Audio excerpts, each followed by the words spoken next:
ارشاد نبوی صلی اللہ علیہ وسلم۔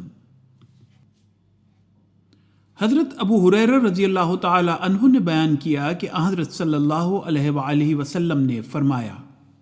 اللہ تعالیٰ فرماتا ہے،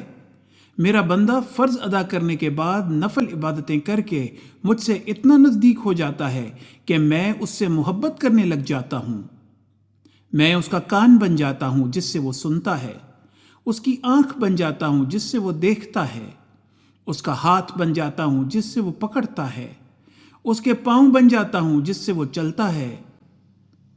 اور اگر وہ مجھ سے مانگتا ہے تو میں اسے عطا کرتا ہوں، اور اگر وہ کسی چیز سے میری پناہ کا طالب ہوتا ہے